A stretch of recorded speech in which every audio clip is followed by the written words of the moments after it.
tonight I wanted to focus on something everybody that has an Apple, an iPhone, an iPad, what have you, has been exposed to Apple's applications.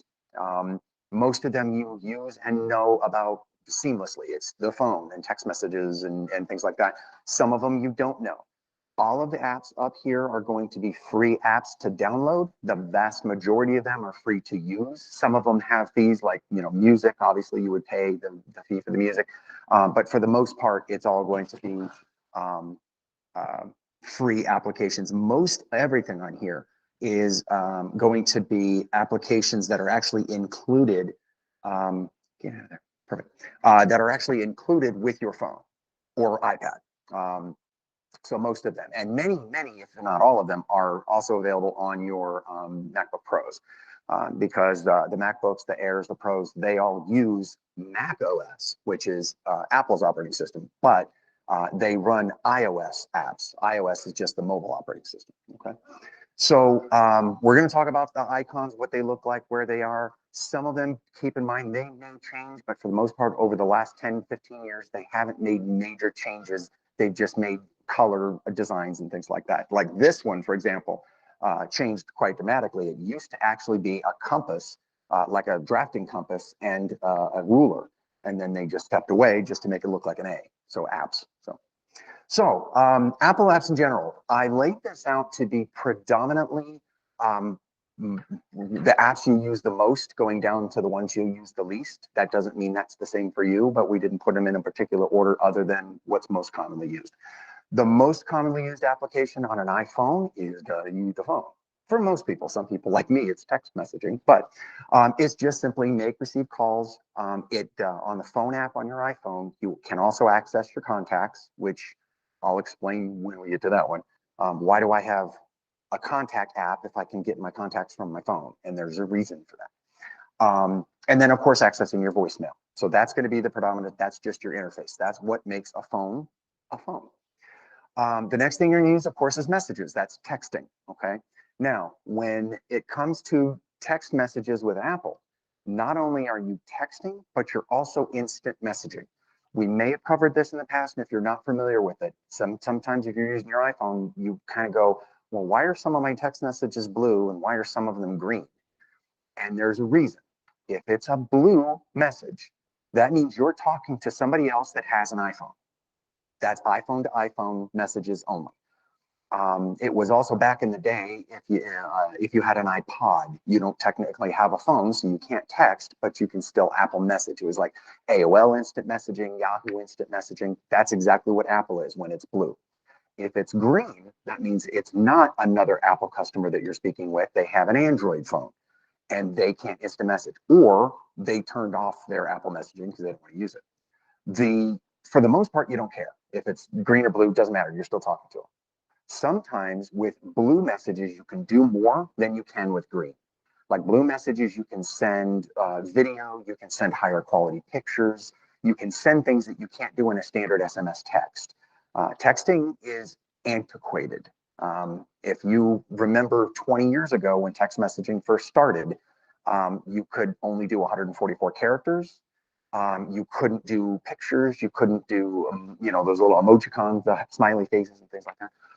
As a matter of fact, if you're familiar with Twitter, that Twitter is the reason that you only have a maximum of 144 characters. That's what text messaging originally was. And that was the most data that could be sent at a compact area. So that's a little claim to fame. So that's the difference between the two. If you don't care or want to care the difference between blue or green, don't pay attention to it. Just know that if you're texting somebody with Apple, it'll pull up blue when you can go, hey, you have my Apple too. The App Store. Now, normally I would put this first, but it's not your most commonly used thing, but you are going to use this a lot. The App Store is where you get any app on the face of the earth. Apple App Store has the most applications of any operating system. And there's actually 4 stores that you can purchase from. Apple is by far the biggest. They have 2.2 million applications available for download. And again, the vast majority are free. And you can search and download any and all of them. So do whatever you want, download as many you want. My rule is, if you don't need the app, don't download the app. If you need it but don't want to keep it, throw away when you're done. For example, you're going to McDonald's. I want to get my free French fries because I have the McDonald's app and I'm signed up. I am not going to leave the McDonald's app on my phone all the time because I don't want McDonald's to know that I walked into Albertsons, because that's what these apps are doing. If you have an app on your phone, they are not simply using it to interface with them. They're using it to collect as much data as they possibly can. Now that comes across as being nefarious or bad, or no, companies want to collect data. That's the new income. That's their new money, right? So I just don't want to be that income source to them. I don't want to give them my data. If I want the app and I want that convenience, then I'll put it on my phone and you can have it. That's totally fine. Bills, I don't pay through apps. I do not pay through apps. I go online and I pay my bills on websites, on secure sites. Things like your bank, those I have the app for. I do have the apps on my banks. I do have apps for my personal security apps, things like that, like my home alarm, things like that, things you can't do on the website. But apps were always originally designed to simply be an interface between a website and your phone to make it look better on your phone, because not all websites were formatted for cellular or mobile data, online things. Now, virtually every website, I think it's like 96% of all websites are formatted for mobile viewing. The vast majority of them. You rarely ever get to a website that you can't read right. So that's about apps. Very down and dirty, simple, easy. If you like it, download it. If you don't need it, throw it away. The same thing with apps that come preloaded on your phone. If you don't want those, you can throw them away now. Even apps like the Map app, which we'll talk about. So if you don't like Apple Maps and you want to use Google Maps, you can throw away Apple Maps and download Google Maps. Apple gives you that permission now. They used to not, but now they do. Be aware if you do that, and we'll talk about it in apps. If you talk to Siri and say, navigate me here, Siri won't know what to do if it doesn't have an Apple Map, because Siri can't use Google. So if you download Google Maps, you cannot use Siri. If you download a third-party messaging application like Snapchat or WhatsApp or something like that, you can't use Siri. So you can't say, hey, Siri, send a message in WhatsApp. It doesn't do, she doesn't understand that. Okay. There are some apps that Siri does talk to, so most of them, but not all of them.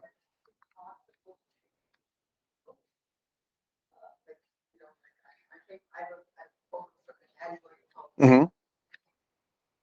Yes, you can. You can download the Google app because, and I don't know if you're in my other class, but Google has an actual, it's G instead of the browser. But the Google app, you can actually have the digital assistant. The problem is it won't launch with the button. You have to go into the app and launch the voice.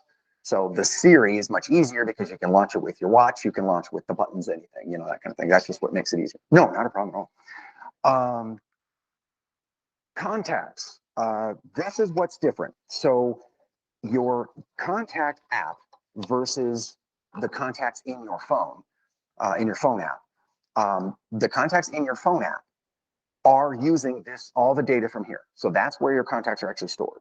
So why are there two? Well, the one in your phone is just so you can quickly and easily access your contacts and call somebody or text somebody, whatever you want to do. This is how you manage your contacts. If I want to delete a group of them, if I want to have multiple accounts, let's say I have contact lists in my Google account and I have contact lists in my Hotmail account. Just for example, you can manage both of those from this application and see them separately. I don't suggest that. If you have any reason to have more than one contact list, that's understandable. If you don't, consolidate and make all your contacts one contact list, because that way you don't have duplicates and you're not seeing things multiple times. I, for example, have 3 different contact books. I, on my phone, only see one at a time. I don't consolidate them all. So I have a contact book for my personal use. I have a contact book for Google, for Apple Talk and Google Gaggle. And I have a contact book for my homeowners association because I'm on the board of there. So I have 3 different books. I don't want my homeowners association neighbors and everybody in my contact list. I don't care. And I don't want all 2,000 emails that I have from the computer club in my personal accounts, because it'd just blow up my phone. But they're all stored online and I can access them very much like through this. I just click on that and I choose which contact book I want to see at that time. Okay. So that's why the different contact book or contact app and phone app that has contacts in it. Most people hide this app. They never use it. You really, unless you need to maintain something, you really don't need to hide it somewhere. Or just on the new phones now, you can just remove it from your home pages, one of your home pages or desktop pages, and it just stays over on the far right. So that's what your app drawer is. Your camera obviously takes pictures, but it does so much more now. So your camera app will obviously take pictures and videos and things like that, but now you can also use it for text copying on some phones, not all phones. I think it has to be an iPhone 10 or above, I think. Don't quote me on that. But when you launch your Apple camera, if you look at text, a little icon will pop up in the lower right corner of the picture, and it allows you to click it, and it will highlight the text, and you can copy it. So let's say there is a recipe in a magazine. Well, I'm not going to sit and hand type out that recipe because I want to send it to somebody, and I don't want to send them the picture because I want to edit things. I want to say, well, I don't want 3 eggs, I want 4, or something like that. So you can open the camera, don't take a picture of it, just open the camera, hover over the text, and then you'll see that text button pop up. And then you can copy whatever you want. You can select what you want to copy. You can delete stuff, whatever you want. So that's one of many things. Now, Apple will be doing more down the line with the camera in terms of doing smart searches. Hi. Hi. No, you're fine. You didn't miss too much. Just how to use your phone. So yeah, they're going to be opening up more features like live search, which is very much like Google Lens. If you're familiar with Google Lens, that's the application which you can't do on an Apple, sorry. That lets you take a picture of a product or an item or something, and it will search the internet for that picture. So it's like basically a photo search as opposed to a word search. And Apple will be releasing that very, very soon. Now your Mail app, we were speaking about this earlier. Your Mail app is actually an email client. If you have an Apple email address, such as an iCloud.com or a me.com, this is the only way for you to get your Apple email, is this app. That's the only one you can use to get your mail. It's the exact same as what's on your MacBook. However, if you don't have a Mac email address, which you don't have to have an Apple account email address, because your Apple account is your personal email address, whatever it is, Yahoo, AOL, MSN, Hotmail, Gmail. But back in the day, you had to create an Apple email address, and it gave you an email address. I've got 3 of them. Then you had to use this app for that email. But if you don't, I do not suggest using this for your email reception. So I don't say go into your phone and load your email addresses into this app so all your emails come to this app. I tell people to use the application for the email that you have. So if you have Gmail, download the Gmail app, Hotmail app, Yahoo app. Yes. The address is out of here. Yes, you would actually do that in settings and accounts. So in settings of iPhone, when you go into your settings, you're going to see the easiest way. Anytime you're looking for something in settings is just at the very top. There's a search bar. Type in what you're looking for, because there's hundreds of settings in there. But it's accounts, so you can go into accounts and you can delete accounts from your iPhone. No, not the Apple account. Not if that's your Apple ID. No. If your Apple ID is an email address, you can't delete it. Now, if you don't use it, it doesn't matter. That's just your username then. But yeah, if you don't use it, then just throw this email app away because you're not going to use it.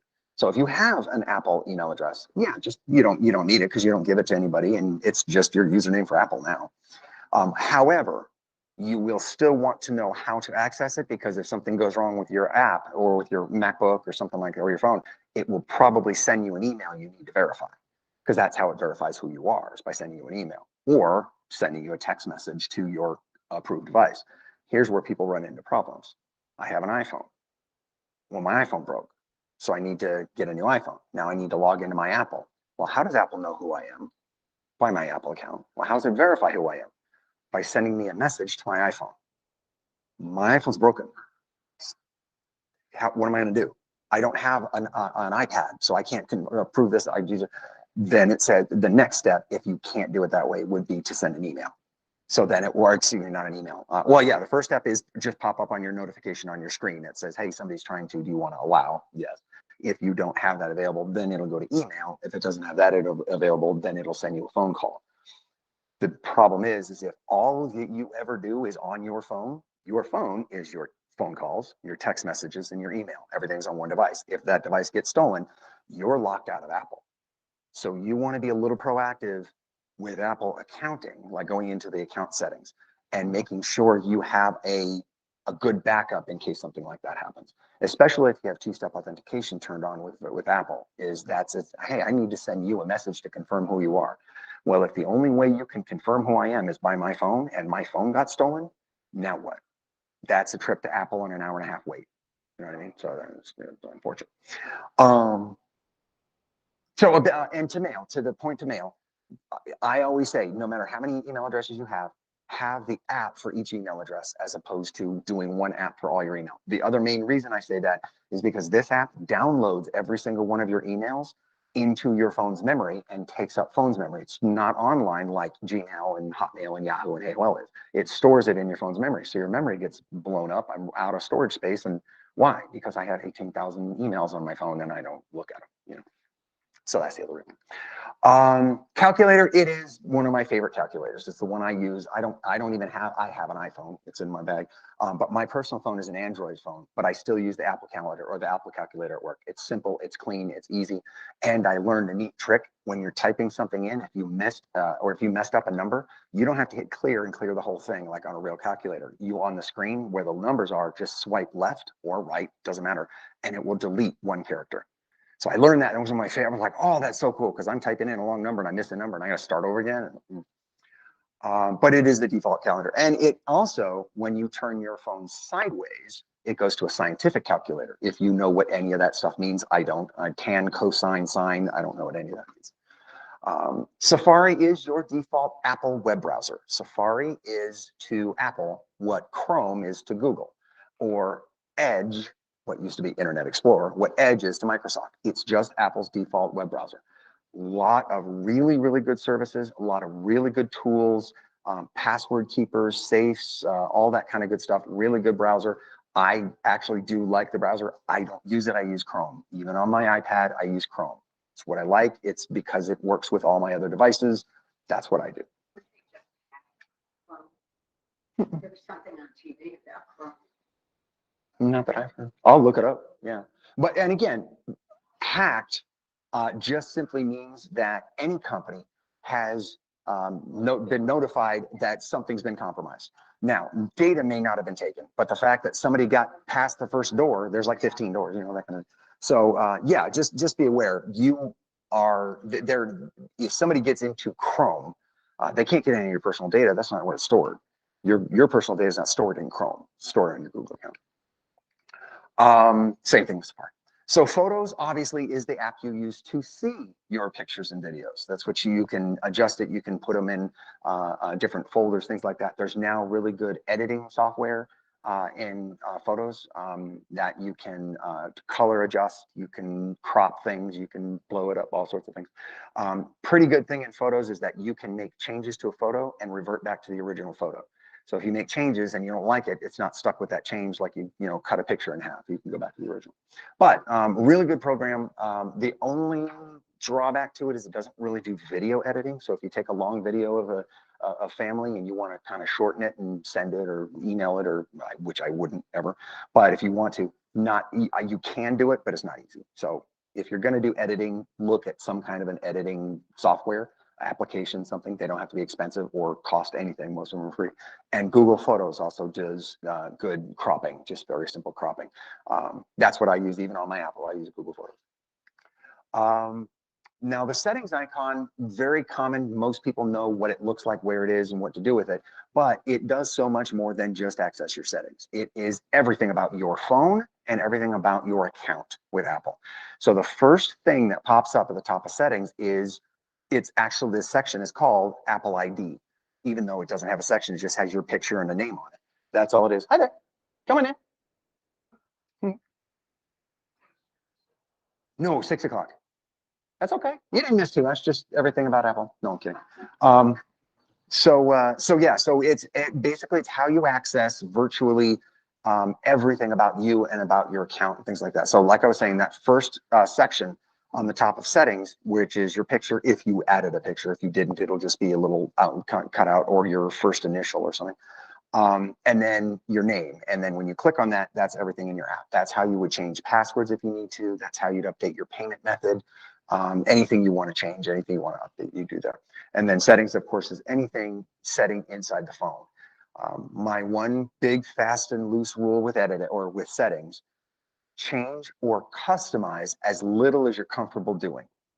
If you want to do something because it's neat and cute, stay away from that change. If you want to do something because it's the only way you can effectively view or use it, then make that change. Because the more you change, the more you have to revert every time you get a new device, or the more that can be different from base that somebody can walk you through a correctional action. Things, well, that I would be cautious with changing is things, how the phone communicates with the networks, how the phone, some of the things that I have issues going into is when you schedule the phone to automatically do things. I don't like that. If you set your phone to automatically do something at a certain time and you forgot or don't remember that doing that, when it does that, it may be very inconvenient for you. So if I want, I set my phone to automatically, well, one of the only schedules I use is my phone at 10 o'clock at night goes to silent, and at 6 o'clock in the morning then rings back up. That is a feature you can find in Apple called Do Not Disturb, one of my favorite features. But you can go through schedule after schedule after schedule. You can write all these rules for what your phone should do, when do, how do, and all that. And you didn't remember that one contradicts the other, and you're sitting in church and your phone goes off. Or you're in a movie theater and your videos start playing or something, one of those just weird things that random, I don't know why my phone did that. Well, because you told it to and forgot, or you didn't tell it not to, or something like that. So that's one of the things about settings. Is now the things I do say go ahead and change: your font size, your screen display size, backgrounds, wallpapers, things like that. Those kind of settings will follow you from phone to phone. Apple does the majority of your settings backed up with your backups all the time. And then when you turn on the new phone looks virtually identical to the old phone. But some of the internal settings, how it communicates with the network, changing passwords, changing your hotspot password, things like that, those are the ones that if you forget them, you can't get back into them and you can mess up your phone. And anything you don't know enough about that you want more information, always just go to Safari and Google it. And when I say Google it, I always mention go to Safari and Google it, because you don't have Safari's default search engine is Google. That's what actual Apple uses as its search engine, which is just the google.com website.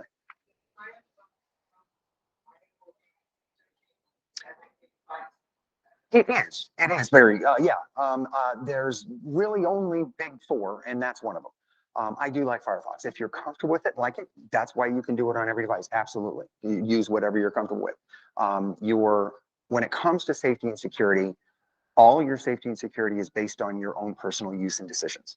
No app is going to give you more security than another app, because they say that Firefox is more secure in that you can't make changes that affect your security, whereas you can in Google. That doesn't mean you have to change those changes in Google. You can still be just as secure. So it's all, again, personal preference. The Ford Edge is no safer than the Chevy Trailblazer if you drive 150 miles an hour and turn left fast. I mean, they're all going to flip, you know what I mean? Next up, of course, the clock. Very simple. Cool thing about the clock now is the clock actually keeps real time. So the application icon actually changes the time with current time. I don't know if you ever noticed that. It's pretty cool. Your calendar, the same thing. The calendar is always the current date. So I'll show you that in here a second. But it's how you access, obviously, the clock. Your timers, your alarms, your stopwatch, all that kind of stuff is in there. Your world clock. Yeah.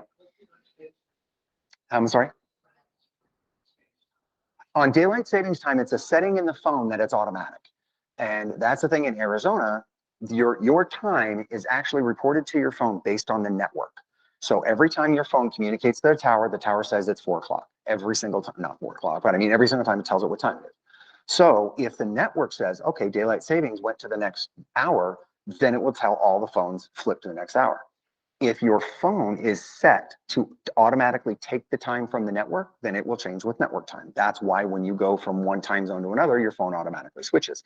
It's not because your phone's smart, it's because the network told your phone this is what time it is. You can turn that off. So you can say don't set my time. I'm going to New York. I want to stay on Arizona time. Yeah, I don't want to look at my phone. I want to know what time it is at home. So you can turn that off. It's under settings and time. Settings and time or settings and clock. I'll look that up. So that's why you have that capability. That's why you have that capability, so you can adjust that. Now, daylight savings in Arizona has screwed up phones.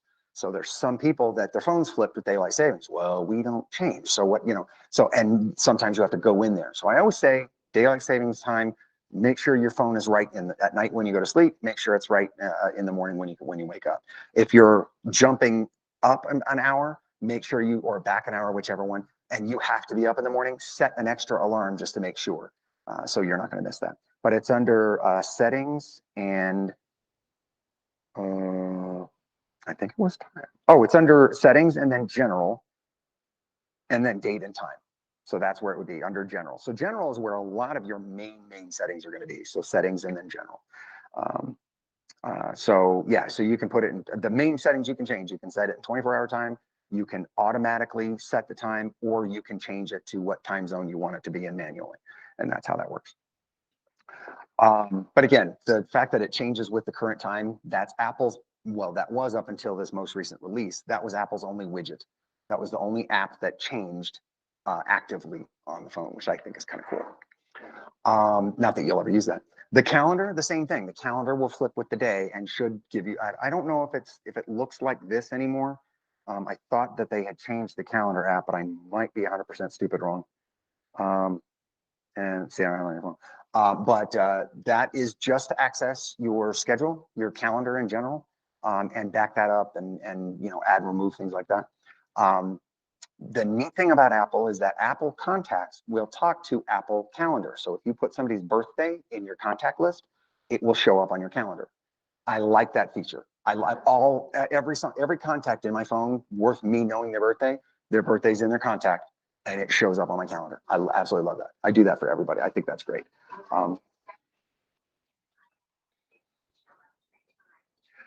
Most likely, that's because you have multiple contact lists, and because you have 3 different email addresses associated with your phone, they're pulling all the information from all 3, and they're all showing up on there. So what you can do on that is you can go into each one of them and find out where that data is stored. And if it's a duplicate, delete it from the one you don't want. So that way you can get rid of 3. So that happens over time. You'll get things duplicated. Sometimes it's just a matter of I'm sitting there and I'm just going to spend an hour playing with my phone and fixing stuff, kind of deleting stuff. And then setting a little note, just writing yourself a note about things I wanted to remember to do. That's another. Your Maps app. So this is Apple Maps as opposed to Google Maps or MSN Maps.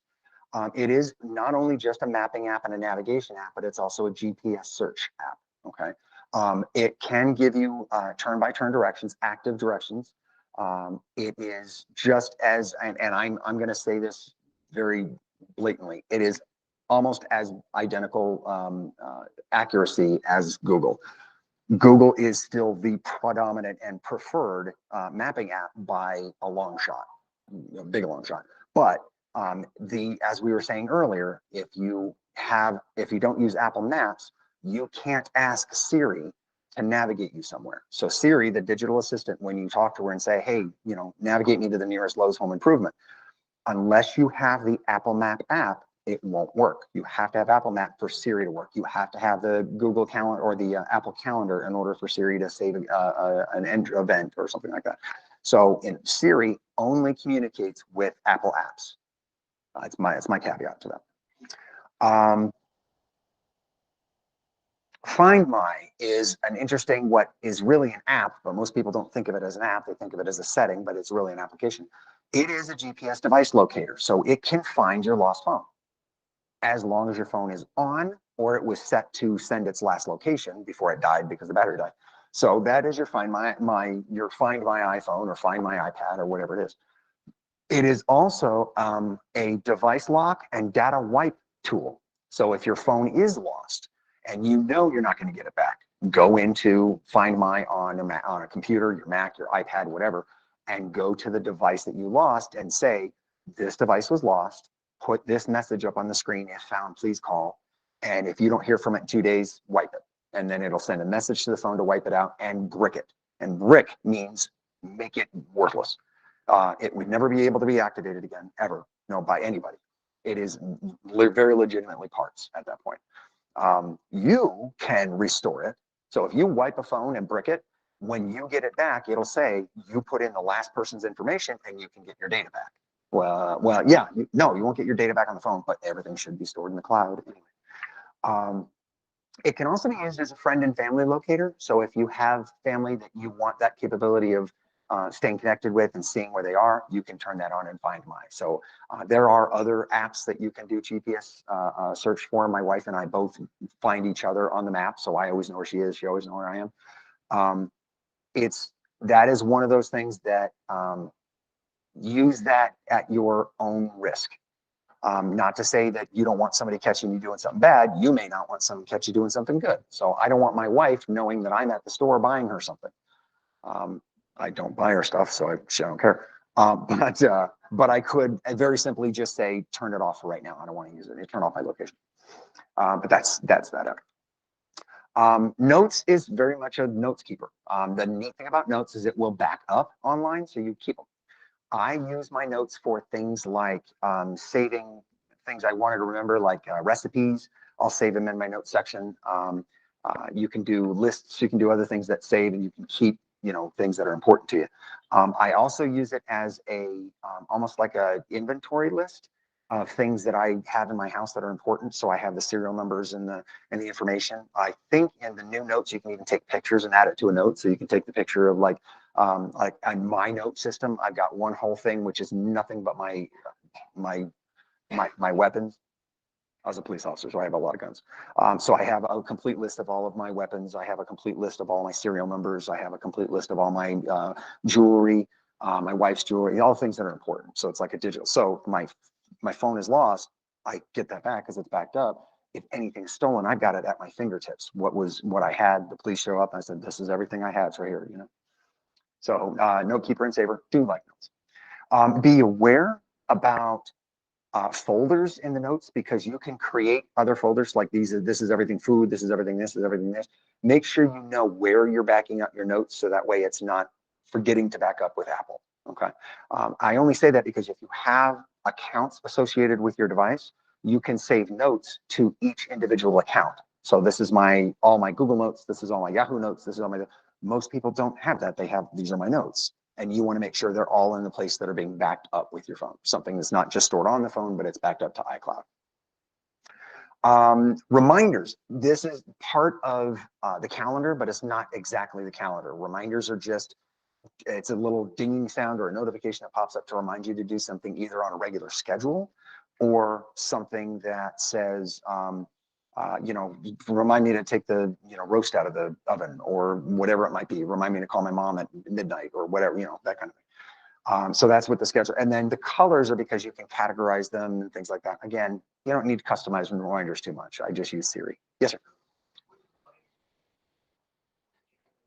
It's you're notified with a reminder on your phone just by either just a default tone. So it's going to do. It's almost like a text sound, or you can change the default sound notification whenever you set it to be. So if you say remind me at 6 o'clock, it's going to ding at 6 o'clock. If you say remind me tomorrow to do, Siri's going to ask you what time tomorrow. Would you like that in the morning or the evening or something? Siri's kind of really conversational, so she'll make it easier to know which way it is. But I always just say, just stick it in your head. Call me. Exactly. There you go. Perfect. Yeah. And she said that's just like Google Calendar. It's the exact same. And she just got a reminder that it was her brother's birthday. So yeah, so exactly that. It is that I don't have a mind or a brain anymore, so I need something to remind me to do stuff, and that's what my notifications are. Next is going to be your FaceTime. Now this is phone, Apple to Apple only, iPad, Mac OS, iPhone, whatever, video conferencing. So this is just a video chat. Now, this is not like Duo or Zoom or Meet or anything like, or I shouldn't have said Duo, Zoom or Meet or anything like that. That's group messaging. This is one-on-one only. So this is person to person, face to face, Apple to Apple. So they have to have an Apple device to FaceTime. You can video chat any other chat app. So if you're talking to somebody that doesn't have an iPhone, you can still download the Google or Zoom or something like that if you need to. Totally fine. But if you're Apple to Apple, the cool thing is you can be in a call and switch that call to a FaceTime call actively in the call. You can't do that with any other application because you actually have to hang up that call and then video call on a different app. So that's one thing cool about this. And again, Apple to Apple only and person to person only. They are, for the first time, this happened about 4 months ago, Apple released a way to FaceTime on a computer other than Mac. It is hard, and even I had trouble doing it, so I don't suggest it because I called my neighbor. But you actually go to the FaceTime has to initiate it, but then it'll send them a link. They click on a link, it opens a website. The website then lets you video chat. Why you would do that, I have no idea. Just download a video chat app.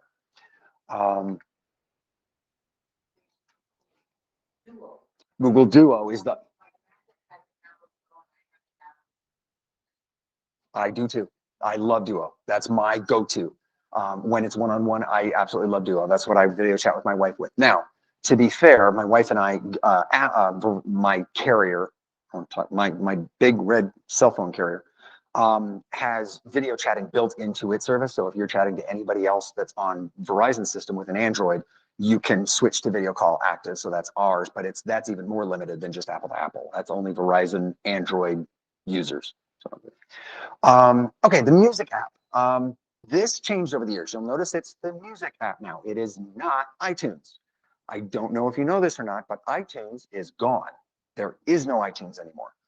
That's what that's what Apple's known for. Apple, basically, for all intents and purposes, created the digital media movement. They're single-handedly with the iPod created MP3s and movement.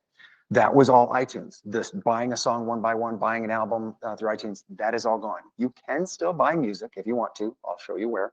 But this is a streaming music service. So this is unlimited. Listen to it as if it's the radio, but it's digital and you create it. So you can say, I want to hear this song, play this now. I want to hear this artist, play all music like that artist, or play all music from this artist, or whatever you want. With Apple Music, yes. Apple Music is $10 a month.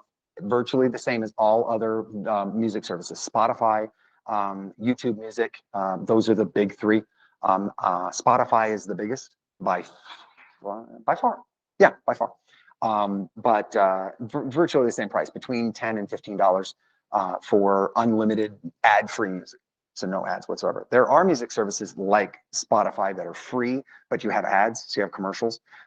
Or Pandora, if you remember that in the day, that was a music app that a lot of people used. It's just kind of gone away, but same thing. I do like Google Music, or excuse me, Apple Music. I use this even on my Android, so you can use it on any operating system, which is one of the only other few things Apple lets you do on other devices because they don't want to eliminate the possibility of 50% more sales from Android users. So they gave Android users the iPad or the Apple app. So you can do there. And again, it's one of the few services that have artists that are not anywhere else.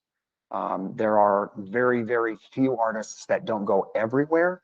Garth Brooks was one of them. He used to be everywhere. Then the only place you can get Garth Brooks now is Amazon Music. It's the only place you can get Garth Brooks now, which I have Amazon Prime, but I don't listen to it, but I still like Garth Brooks.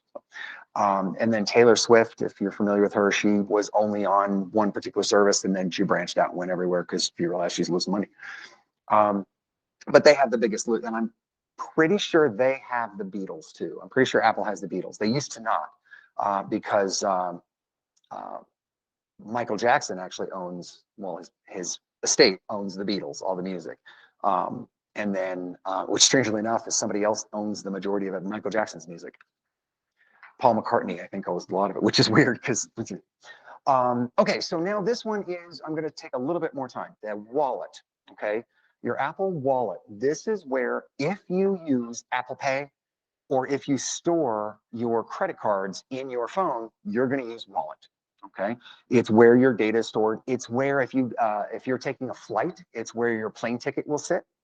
When you go to get on the plane, you click on Wallet, open up your plane ticket, and scan your phone. That's where it's stored. Okay, so it stores tickets and everything else. It also stores driver's licenses. You enter your information into the application and it saves your information securely.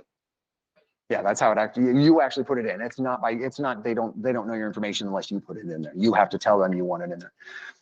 The driver's license, this is kind of weird. This just started last month. Apple is the first company to do it. Google just announced it yesterday that they're going to do it in their service too. But your driver's license can be stored digitally on your phone, and it is used and can be used as your legal form of identification. You can go to a store and show your photo ID on your phone, and it's accepted. Arizona is one of the accepting states for electronic ID. Some cool things about that is when you go to certain websites that require identification, if you authorize it, won't do it without your permission, but you can use your digital identification as a verification and authentication online. So there's a bunch of things like certain sites, for example, if you've tried to sign up for the new Service Arizona or the new DMV, it is the most miserable experience on the face of the earth. I can't stand that thing. I finally learned you can say don't authenticate and it won't do all that junk, but you have to take pictures of your face or you have to like stand on your head with one foot in the air. I mean, it's just, oh God, I hate that stuff.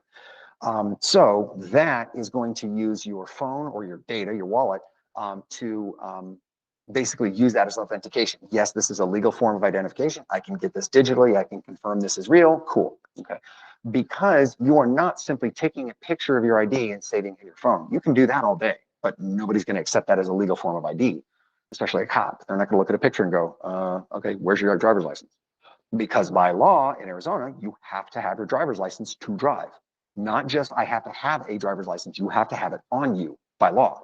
A lot of people just go, well, I have a driver's license. When it's not on you, it has to be on you. So now, if you have it in your phone, you always have your driver's license. Me, when Google launches it, the only reason I carry my wallet is for places that don't accept Google Pay or my ID. It's about the only thing I have in my wallet that I use on a regular basis. Unless, in fact, even if I go to Sam's Club, I use my app in my phone because even at that, I can actually scan product as I shop and then just walk out the door. I'm done. Costco, you can download that Costco app and you can get the ID on your phone. So when you're walking in, you can just scan it. You can scan it to check out. There are very, very few places that you can't do a digital form of identification or listing. It's just one extra thing. I am going to tell you, if you're not comfortable, don't do it. You don't have to. Wireless payment, Apple Pay, is going to be the default eventually. As an example, if you go to Europe, specifically London, but Europe in general, you have not been able to magnetically swipe your credit card for over 10 years. They don't have magnetic stripes. No store carries a device that has a magnetic swiper. They don't exist. They created that EMV chip, that little chip inside your phone on your credit card. That's European. It's the European standard. They've been doing that for up to the last 5 years or so. Now, very rarely will you see the chip used. Everybody uses contactless payment, whether it's on the card or the phone. That's what's been used. So contactless just means I'm going to hold my device up to a scanner. It's going to read my information and transmit my data digitally. The three big benefits, actually to me four, but the three big benefits are number one, security, because you can't use my card unless you know the password to my phone. So anybody can pick up my credit card and go use it at the store.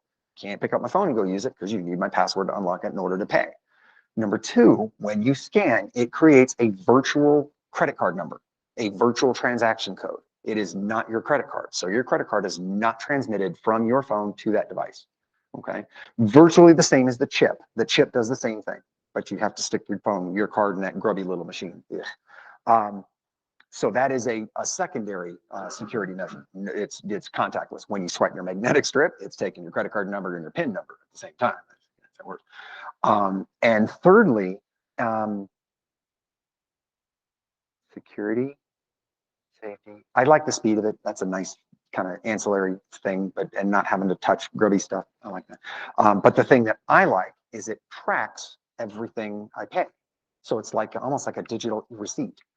That is coming soon. If you use contactless payment, the company, whoever you're doing business with, is going to give you the option, if you opt into it, of having your receipt sent right back to your cell phone digitally. So no more paper receipts. You scan, you get a digital receipt on that. It's a real receipt. For example, I don't know if you knew this. If you pay at Fry's, if you pay with any form, I use Kroger Pay because I do, but if you use your rewards card at Fry's, you really don't need a paper receipt, because if you have to return something, when you come back, you give them your number, and they can see your transaction history through your number, which is why, I don't know if you guys know this, when you get those coupons in the mail from Fry's, it's stuff that I buy. Because they know. Yeah. They know everything you buy. So that's why you get the coupons. It's stuff that I actually buy. Oh, wow, that's really cool. How do they? Oh, yes, exactly right. Yeah, because I use, for Kroger, I use Kroger Pay, which is, it's an app that has a little QR code that you have to scan on the scanner. I don't love that as much as contactless, but what Fry's uses. And then Walmart Pay is you use your camera to scan the same thing on screen, which I love that too. I use Walmart Pay. Absolutely love it. It's my primary thing. As a matter of fact, there's a widget on my phone that I push the button and it launches Walmart in Walmart Pay. And I use it that much. And I keep track of every single thing, every single receipt I have digitally in my Walmart app, and I can go back and if I have to return something, which I do a lot, I can pull up my phone, my receipt, say scan it, and there you go. I don't have to keep paper receipts anymore. Costco, the same thing. You can track everything, but then Costco really doesn't care much about receipts anyway. They should, but they don't. So yeah, so digital wallet, and if you're not using Apple Pay, you don't have to. It's not a requirement, but I can tell you if you start using it, you'll love it. It's easy, it's fast, it's safe, it's secure. You do not hear about people having their data stolen from an Apple Pay app. You do out of their wallet, or something like that. Now I still have my wallet on me, so why do I use the wireless payment? Because it's still faster and easier, especially at Circle K or something else. You just boop, and you're done, and you walk out and you're done. It's really, really simple. And it's secure because it's on your phone and it's locked. Not everybody will use this. Files is really just the application that is used predominantly for searching your phone for things you have saved. Okay, unlike your computer, well, very much. Let me back that up. Very much like your computer, Files is like your Explorer. So it shows you the files you save. Now on your phone, you really don't save that many files, but you may download some things from time to time and stuff like that, and you can find it in your files. If you do access a lot of things, that's when you would use that. I can tell you I've only used that application maybe once or twice. Just don't need it on a phone. It's not like a computer. You're not storing files like you do on a computer. But you're doing more and more of that on mobile devices than you ever did before. As a matter of fact, something I have used this for, even though I use it on my phone, I have purchased and sold 3 homes all on my phone. Signed all the paperwork, approved all the contracts, scheduled, everything on my phone. I didn't touch a computer and I bought a house multiple times. So more and more things are going mobile and going that extra level of security and safety because it is so secure and safe. As much as I say secure and safe, remember, if you don't password protect your stuff, you are not secure and safe. If you don't lock your doors at night, you are not safe. If you don't lock your car doors, your car is not safe. You are responsible for your own safety and security, and that comes down to that knowledge piece, just knowing what I don't know. If I didn't know, how did I know not to know what I didn't know? I don't know. I'm never going to be able to repeat that phrase. I don't know. Okay, and then also this is, of course, cloud backup and external service available. Hi there, how are you? Oh, that's all right. You can access it through the iCloud, and you can get all that information cloud-based as well. Okay, so you can still get it to the cloud. And hon, if you want to stick around afterwards, we'll run through the first screens again. I'll show you some of the other stuff. It's not a lot. It's basically familiarity with the devices, but we'll talk about some. Now watch, if you have an Apple Watch, this is important to you. If you don't have an Apple Watch, you have the app on your phone, but just throw it away. The app is how your watch communicates with your phone, and it's how you change your settings and how you update things on your watch. Okay, it's very simple interface. It looks almost like the phone settings, same thing, but it is specifically for the Apple Watch. It's how you turn things on, turn things off, everything. Exactly right. It is also how you access and maintain your fall detection, your health notifications. Depending on your watch, you have heart rate. And depending on if you have a newer or higher end watch, you also have heart rhythm, which is essentially EKG. Not really, it's actually EEG, it's electroencephalogram rather than cardiogram, but it is heart rhythm. So not only is it boom, boom, boom, boom, boom, boom, but when you skip a beat, your doctor can see that. No, not actively. I mean, your doctor can't go in, but you can share medical data from your phone to your doctor if you ever need to or want to. And then you can also have certain information notify an emergency contact, like fall detection. If you fall, the iPhone can automatically dial an emergency contact and 911. If you heard the or saw the commercial or heard the story, there was basically Siri was talking over this wooded area, and it was just a moving scene, and Siri was talking, and it was saying the user of this Apple Watch has fallen and can be found at latitude blah blah blah, longitude blah blah blah, and tell him and saved his life. There's numerous stories about people being saved by fall detection, probably a lot more of seniors that fall and are, I've fallen and I can't get up. Sounds silly, but it's really, really true. My grandmother, thank God she's 92 years old, she lives in a senior community and they issue her smartwatches, and that's your fall detection, that's your GPS location, and that's your emergency connection. You can also have the Apple Watch that you either double tap or triple tap or press and hold, one of the two, I forgot, and it will automatically dial 911 if you want it. Yes. It's in. I'll have to see it in settings. I'm not specific, but I know it's in one of the settings. If your watch has it, if it's an older Apple Watch, it may not have that feature. I'll check that for you. Yeah.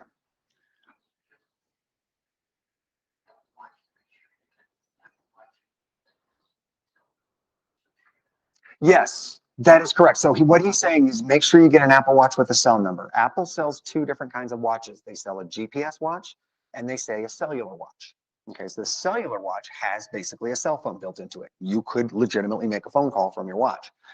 With most services, your phone number for your phone rings on your watch just as if it's the same phone number. You don't have a separate phone number. You don't have to give people a different, yeah, call me on my watch. Call me on my left hand, on my right hand. My left hand's busy.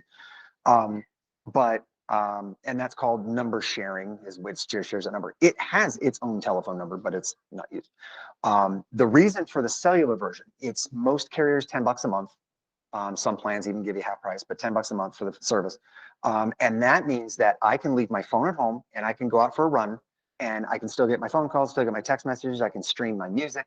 I can do all that regardless of where my phone is. I don't even have to be in the same room. I don't have to be in the same neighborhood. I don't have to be in the same state. I can go to New York and my watch is still going to ring, even though my phone is all the way in Arizona. If you have a GPS version, your watch is essentially a remote control for your phone. It is, as long as you're within sight, pretty much. It's based on Bluetooth. So that's how it communicates. And your watch will only ever go to cellular if it loses connection with your phone. So it won't be there, because I'm going to tell you, if your watch is in cellular and you're using it, your battery's going to last for about 3 hours. Not a big battery. It's not designed to be a big battery. So if you need it, it's there. It's what it's for. You get 3-4 hours. 3 hours is enough time for me to run, because if I'm running, it's either to dinner or away from a dog. Is the only two times I'm running. So I'm not going out long. So I'm just going to go for a quick jog. I'm going to come back. That's plenty of time. Because cellular just drains a lot of battery. And you're not using it at all when you're with your phone, which I'm never not without my phone. My watch is cellular. So it's just like an Apple Watch, the exact same. It's just a different model because it's Android. And I have used cellular 5-6 times, not constantly, but it's there when I need it. And I can dial 911 and I can do whatever I need. I forgot my phone at home. I called my wife and told her, honey, I left my phone at home. I can't talk. She said, you're talking to me now. I said, I'm on my watch, honey. She said, well, so yeah, so that's where it is. There's services, settings, all sorts of things that you can play with and change around. And God, more different screens than you can imagine. More watch faces than you can shake a stick at. There are tons of them. I almost cursed. I caught myself. I didn't mean to say that.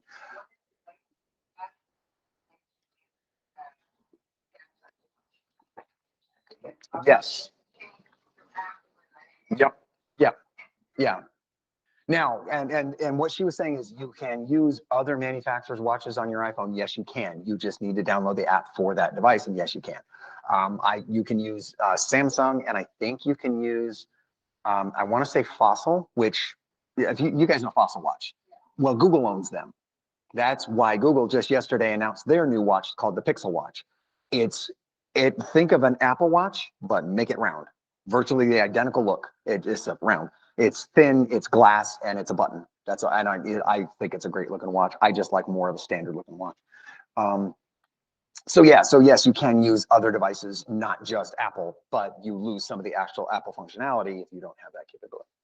Now the fitness, this is part of not necessarily the Apple Watch because you can use this standalone, but when you have the Apple Watch, your steps are tracked, your heart rate's tracked, all of that will actually show up in fitness. So you can track your workouts, your diet.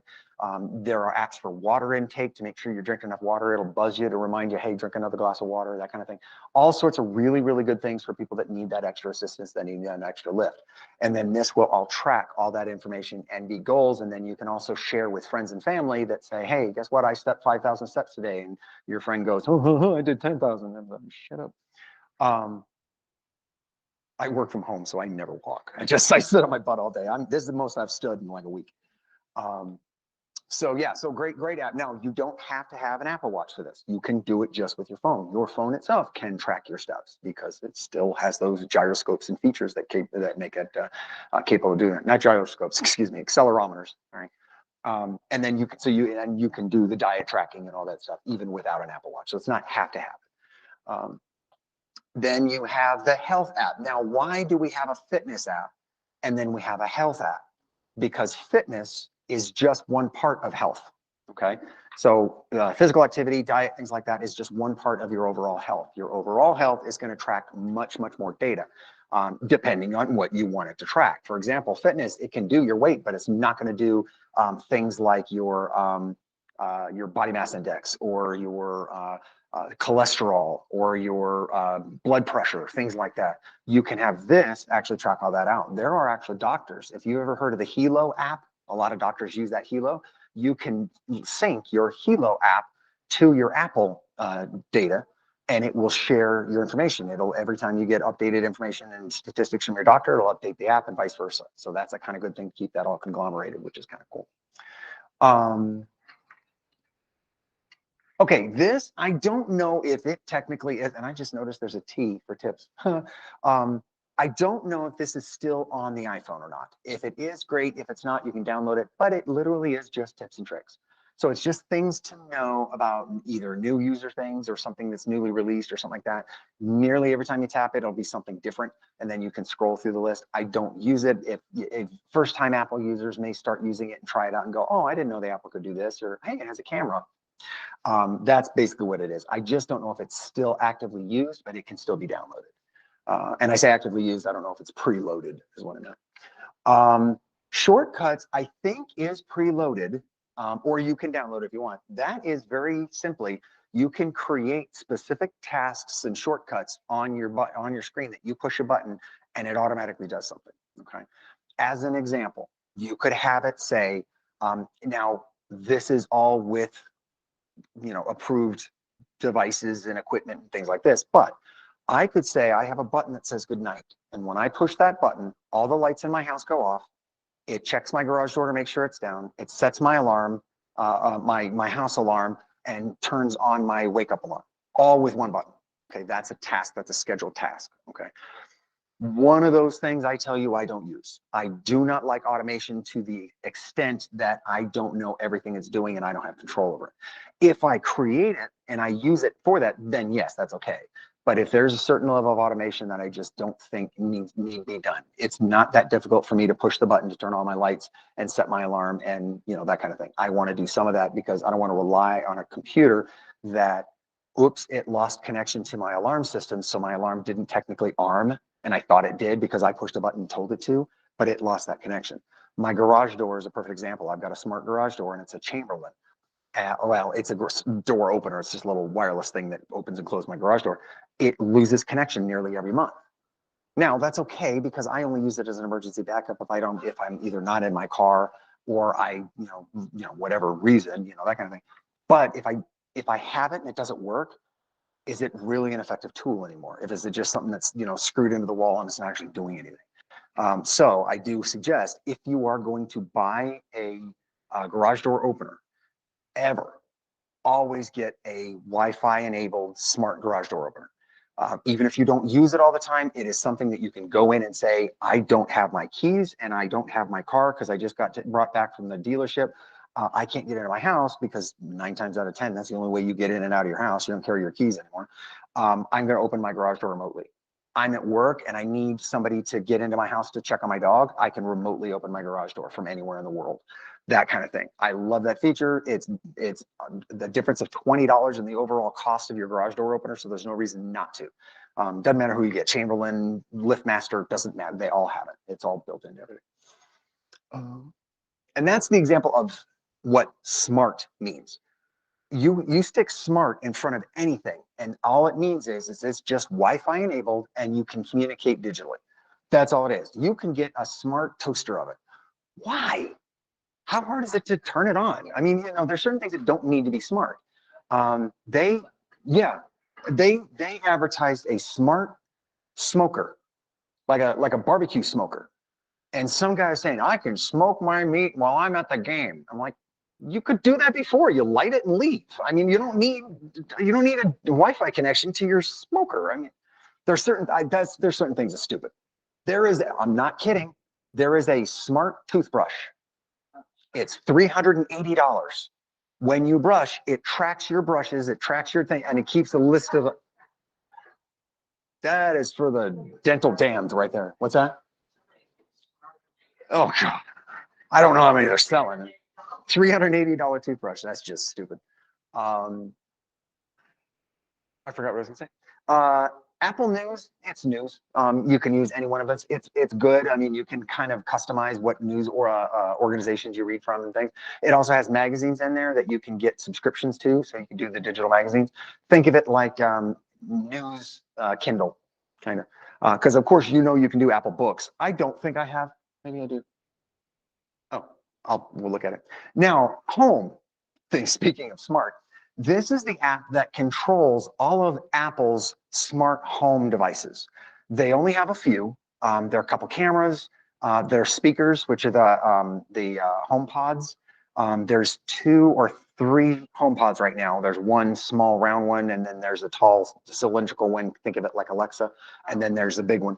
That's exactly what they are. They're Alexa or Google speakers. They're just Apple's version. I'm going to tell you, Apple is probably not going to continue it because they cannot keep up with Alexa and Google. They just can't do it.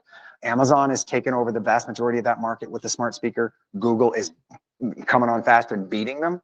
And the reason is not because, Google's voice assistant is much, much better than Alexa. I can't stand Alexa personally, but the Google Assistant is much, much better. The major reason that Google is beating them is because Google is allowing, like what Microsoft did, they're allowing their software to be placed in other manufacturers' equipment. So you can go buy a JBL speaker with Google Home built into it.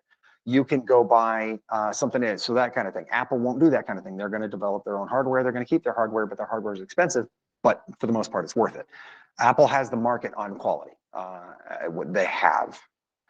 So that is the application you're going to use to control all of those smart devices. There are a lot of smart devices that work with Apple Home, like lighting, like light bulbs and power strips. My back patio has one of the little cabana lights. They're smart, and people think, well, why are they small? Because I can change the color. I can set them for Christmas lights. They automatically come on and off when I want them to. I can digitally turn them on and off. I can dim them, that kind of thing. Lights are one of those. Yeah, that should be smart. Virtually every light in my house is smart in one way or another, whether it's a wall plug, bless you, whether it's a wall plug that's smart, that I have a digital control to, or the light bulb, because those are, you can get them cheap now. Costco just had a 2-pack for 20 bucks, and that's cheap. A $10 smart bulb, change the color to any color you want. You can voice control it, turn on the lights, turn off the lights, turn on this light, turn off that light. You can do anything you want. One of the fun ones that I have is I have 2 lamps on either side of my TV, and in Christmas I turn one red and one green, and it's very neat. It's just those little things that just kind of make it neat. And then my grandson, of course, is 3, and now he knows how to talk to my speakers. So now he plays with all the lights and everything. He does every time he goes into a room. Go, turn on your lights. Doesn't know what you're saying, hon. Lights come on. Oh God. And he learns how to do music now. So that's my life. I have to listen to 3-year-old music all the time. If the wheels on the bus don't fall off, I'm gonna pop them. So the Apple Store. Now, this is not to be confused with the App Store. This is why I want to talk about this for a second. This is specifically the application that you go in to buy iPads and buy iPhones and buy accessories and things like that. That's what this store is. That's why it's a shopping bag. Okay. The App Store is for downloading apps. And App Store, Apple Store kind of gets confusing, but that's the difference. So there are some people that think I'm going to go in and buy something for I'm going to buy an application or go Facebook or something like that. This is not that. So this is actually to buy items and actual products. The podcast app has the largest selection of podcasts on the planet by a long shot. Are everybody familiar with podcasts? Okay. If you're not, all a podcast, I mean, this is for online. All a podcast is it's a radio show that you download on demand and listen to anytime you want. That's all it is. And it can be about virtually everybody has a podcast now. I had a podcast for like a week. Nobody listened. So you can have virtually anything you want to talk about. There are murder mystery podcasts. There are some of the ones you're familiar with or heard of. Joe Rogan, one of the most popular, in fact, the most popular podcast ever. Howard Stern actually has a podcast. It's a lot like a show, but it's dedicated. A couple really good ones you might like. Letterman has a podcast now. Jerry Seinfeld has a really good one. I think it's like Coffee with Friends or something like that. A lot of the ones where it's just somebody you're familiar with, somebody you like, that has a subject matter that you're interested in. They're not all going to be winners, but sometimes they're good. Another one, if you're political leaning one way or the other, a lot of really good podcasts based on who you're interested in. If you're more left side, there's, I can't think of his name. So I can give you all the right ones. I can't think of the left ones. I'm sorry. Anyway, doesn't matter. Lots of them that you'll find interesting. And the cool thing is you can play it, and if something's not interesting, you can skip forward, or you can rewind something and go back and listen to it. And you can, in this app, subscribe to them. I think I said that right. And listen to them at your leisure. The cool thing about them is I'm making dinner, I'll start a podcast and I'll just listen to it while I'm cooking. So rather than listen to music, I'm listening to podcasts, whatever it is. Most of what I listen to is news, and I do in the audio news app, I just say automatically play me these news stations, and I'll just hear that and last for 10, 15 minutes. And they don't have to be long. They can be 5-minute podcasts. They can be 30-minute podcasts. They can be as long as you're interested in or whatever you're interested in. Oh, I did put books. Okay, so the books app is Apple Kindle. That's all this is. This is Kindle for Apple. So you can go in and buy books from Apple. You can buy audiobooks from Apple. You can buy them from other sources. They're not just Apple. So it's not, Apple doesn't make books. But it's, yeah, virtually anything you want. If you are I was going to say audiophile, that's music. If you're a book lover, this is a great app. If you're comfortable reading on a digital format, okay? There are advantages to the Kindle, especially the Kindle White, things like that. It has a matte finish. You don't have any glare. Really good, background color to like. I have, there's not a name for it, but I have an issue where if you guys have ever seen the floaties, the little things floating around your eye, okay, I have a lot of them, and it gets very, very disturbing. One thing I found is when I switch my phone mode to dark mode, which is instead of a white background with black letters, it's the other way around. I don't notice them as much because you really only see them when you're looking at a white background. Okay, so that's a really good thing. It also helps your phone because you're cutting down on the amount of battery it takes because it doesn't have the power to brighten that screen. So dark mode, love it, use it, great thing. You can even set it, say, do light mode in the day and dark mode at night, that kind of thing. I just leave it dark mode all the time. And I don't know about Apple Maps. I think they're going to do it, but right now, if you use Google Maps, the other cool thing is when it gets dark, Google Maps automatically switches to dark mode. I love that. If you've ever been navigating on Google Maps and you drive through the Deck Park Tunnel, it switches to dark mode and then back when you get out. It's really cool. I'm like, that's really neat. So yeah, so those are the kind of things. The dark mode, that's just one of those tips I really tell people about. And you can have dark mode in certain apps. So if you like certain things that you like light, you can switch. So you've got some customization, not all of them. And not all the apps will automatically do the mode that you set for your phone. Most of them will. Most apps, if you set your phone to dark mode, the apps will go to dark mode too. You don't have to individually do everything. Not all of them. That's one of the things that Apple does really good with their integrations, which is why their apps tend to have cost associated with them when others don't, because they have that integration. So when you go in to buy apps, just be aware that's one of the reasons you have a different cost with Apple. Voice memo, it is a voice recorder. I use this almost all the time. On my iPad, I use this app. When I'm in meetings, I'm the secretary, so I take notes. I don't want to write everything down. I just record it and I stare at everybody. And then when I get home, then I listen back to it and type up my notes and I can back up and all that kind of stuff. So that's a good example for voice notes. Another thing is just little voice memory or reminders to yourself. You can record a voice note and send it to somebody. You know, you can say, I just wanted to wish you happy birthday. I didn't want to send you a text and I don't have money to buy you a card. So here's a voice message, you know, whatever, you know, that kind of, not big, we do that. So that, yeah, just a voice recorder, really all that is. Measure it. Now, this is neat. This only came out a couple of years ago. This is very legitimately a ruler or a yardstick or tape measure or whatever you want it to be, because it uses augmented reality on your phone, and it's only on certain phones, doesn't work on all of them, but it uses augmented reality to determine the distance between 2 points or the depth or the area or virtually whatever you want to know. I used it on my iPad specifically because I'm going to be putting a television in a clubhouse and I needed to know how big of a TV I could get for that area. I used the measure and it told me from this point to this point is, you know, 46 inches. So I knew I could do a 50-inch TV or something, you know, that kind of great, neat little tool that you don't think about needing until you use it. It used to, and I don't know if it does anymore, have a level bubble in it. So you could actually do a level, you know, like the leveling bubble. Not 100% accurate. I found it not to be 100%, but if you find one, it's better than nothing when you need it quick. And then flat level. So yeah, great little, and AR, if you ever hear AR, VR, AR is augmented reality. It's really doing, it's using the cameras to determine spatiality. Now, what the new phones, all of the new iPhones, the reason you have 3 cameras on your iPhone, it's not just so you can look like a bug. It's because one camera is an ultra wide lens, one camera is your primary focus lens. The last camera is a depth sensor. So it's actually a camera, but it's used very much like your stereo optic eyes. It gives you that sense of depth.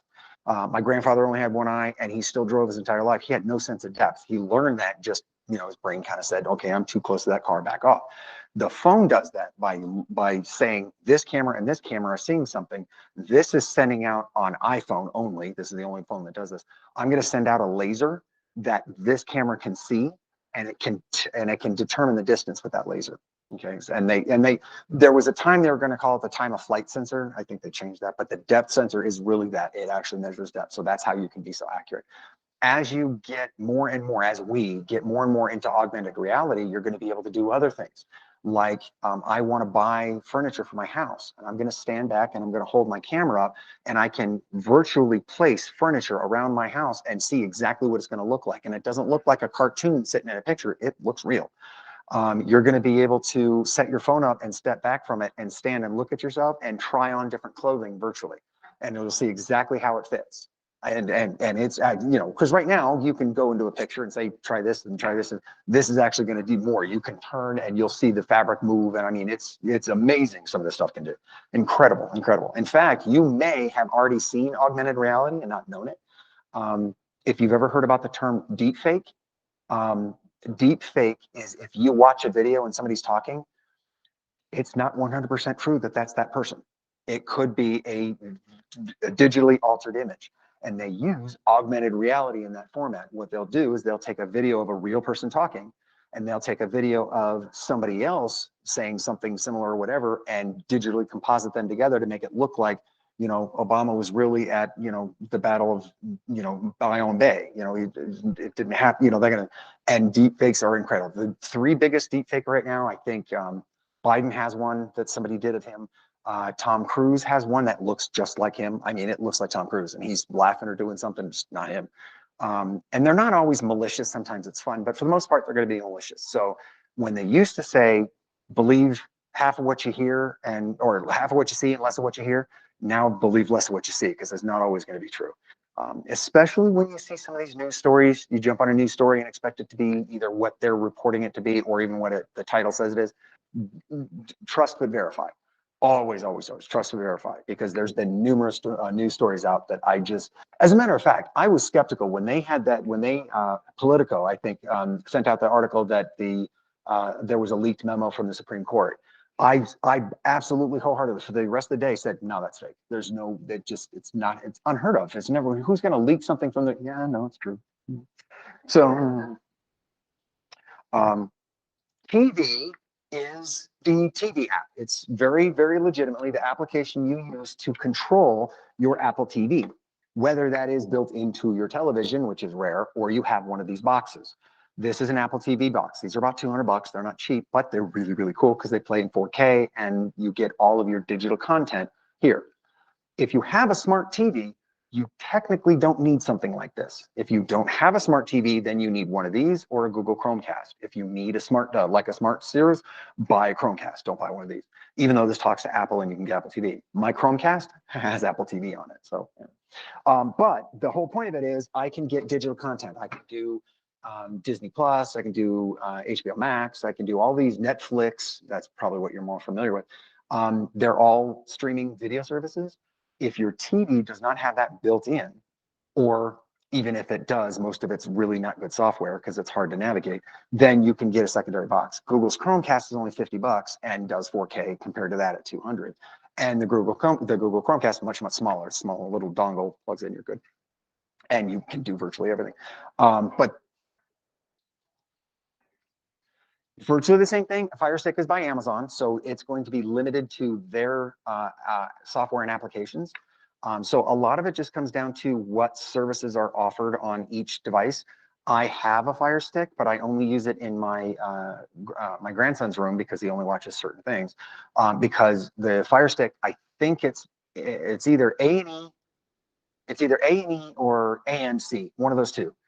Which, by the way, who does anybody watch AMC, the television station AMC? No? Okay, then this is the other.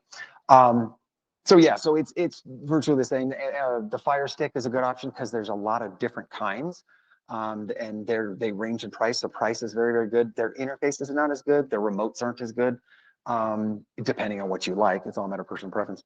The Amazon or the Apple, excuse me, is phenomenal for the voice recognition and for, I don't love the remote because but it's phenomenal for the voice recognition. Google's new Chromecast, the brand new one, that also has voice recognition where you can just speak and say, play Star Wars and it'll play Star Wars, whatever. So yeah, it's personal preferences and features, really. And I just like, and it's and also keep in mind, it's also the integration with your home service. So if you have Amazon at home, yeah, do a Fire Stick, because then you can say to Alexa, hey, Alexa, turn on the TV, and the TV comes on and you can do it with your voice. That's another thing that the devices can do is not only recognize through the smart speakers, but they can also do what Apple calls AirPlay and what Google calls casting. That I have something on my phone that I want to see on the big TV, so my wife and I can both see it at the same time. I can send it to the TV, and it's basically like plugging my phone into the TV, and I can see everything. That's called casting. I can do the same thing on my computer. I can do the same thing on virtually everything. I don't use a lot, but I do use it. So if you use that, that's something I'm with family and I want to show pictures. So I'm going to cast my phone to the TV and I'm going to show pictures. And hey, look at this. It's like the 20th century or 21st century slideshows that everybody's going to go, oh man, give me another bottle of wine. Now, with the Apple TV, not only can you watch all the other streaming services, the majority of them, but you can also watch Apple TV Plus. There are four or five shows on Apple TV Plus that I cannot live without. I absolutely love. And I'll tell you, one of them is Severance, excuse me, Severance, not Severed, that sounds weird. Severance, very quick synopsis, it's about a company that has learned how to separate your brain from work life to personal life. And there's that, it was a very good show. There's one called Servant. If you are familiar with M. Night Shyamalan, he's the really creepy director that did I See Dead People. That you know what I'm talking about? Sixth Sense. There you go. M. Night Shyamalan. He's kind of a creepy director. This show is about a couple who loses their child at a very young age, like 6 months, and the mother can't handle it.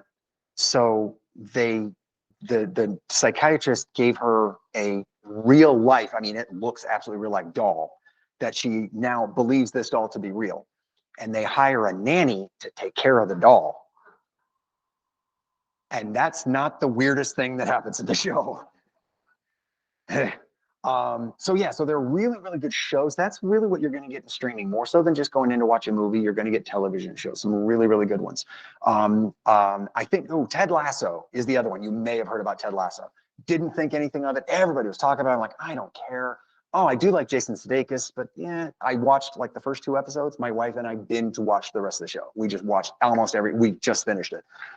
It is based on a commercial that Jason Sudeikis did Super Bowl 48, 47, something like that. It was just a commercial of this college football player or college football coach who is just a unique, voice. He's kind of, hicky, that kind of thing. And he gets hired to coach a European football soccer team. And hilarity. And I mean, it was literally just this guy doesn't know anything about soccer, but now he's the coach of a soccer team. That happens on the show. That's exactly what happens. He gets hired by a soccer team to coach this team, and it was because the owner is the wife of the wife that owns it. They just got divorced, and she hates him, and the football team is all that he loves. So that's what she got in the divorce. So she's going to destroy the football team by hiring a high school football or a college football. Great, funny show, really well written, just awesome. Anyway, enough about TV. Sorry. But that's the thing. Pretty much anytime you see plus at the end of something, that just means it's going to be the streaming version of it. HBO Max, Disney Plus, that kind of thing. Hulu is another really good thing. If you like television shows, you can watch a lot of stuff in Hulu. Streaming services. And most everything you can get in individual apps on your phone as well as doing on your television. So it's when you're away, so watch what you want. Translate is translating language, exactly what it is, what it sounds like. The cool thing is it's written and spoken. So you can speak into your phone in English and it will translate it into Spanish. So if you're with somebody who doesn't speak English, you can speak it in one, it'll translate it over, and they can speak in Spanish and translate it back. It is a real time. It's not real time, but it's speak it, it reads it, hit play, it translates it, that kind of thing. Real time translation is here. It's already available, and it's going to be out faster and faster. What that is actually earbuds that you wear, and when somebody's speaking, it's in your ear, says it in English. So that's out now. The Google Pixel Buds do that right now. They're ugly and uncomfortable Pixel Buds, but they can do it. And when I say real time, it's still a second and a half delay, but it's enough that if you've ever heard a voice delay in English where you say something and then you hear your voice back again, it's almost impossible to talk. If you've been on the phone with somebody where you get that little feedback echo, you're like, it's a brain thing. You physically cannot talk when you hear your own voice talking in, which is weird. So when it's a different language, it's easy. It's not hard at all. I've used it. So the compass, it's a compass. It's really what it is, just a compass. Except it's also got geolocation and altitude built in too. So you can do latitude, longitude, the real numbers if you ever need them. But it's also got an altitude compass or an altitude altimeter. Thank you. If you're going up north and you want to know, am I at 3,000 feet yet? That kind of thing. So it's just a good. Nobody uses a compass anymore because your maps is a compass. You can set your maps just as you look, it'll move on your screen, that kind of thing. So you really don't. Most people don't need a compass. But if you're out and about and you don't have internet access, this works without internet. Pages. Okay, so Pages is your word processor. Pages is to Apple what Microsoft Word is to Microsoft, or Google Docs is to Google. Okay, so that's their word processor. It's a good word processor. You're not going to do a whole lot of typing on your phone. And if you are, you're probably not going to do word processor typing. You're just going to do notes or text or something like that. So you can access it and use it if you need it. Numbers is Excel. Your Keynote, it's what I use on my iPad. It's this. I'm using right now PowerPoint. Apple's PowerPoint is Keynote. And if you ever notice, when Apple has their big conventions and they talk about new products, the person that speaks, the Steve Jobs when he talks, that is called the keynote address. Keynote. And it's not only creating the slideshows and presentations, but actually presenting them as well, which is very good. And it's a really, really good present. It's the only thing I used. In fact, it's what this was built on.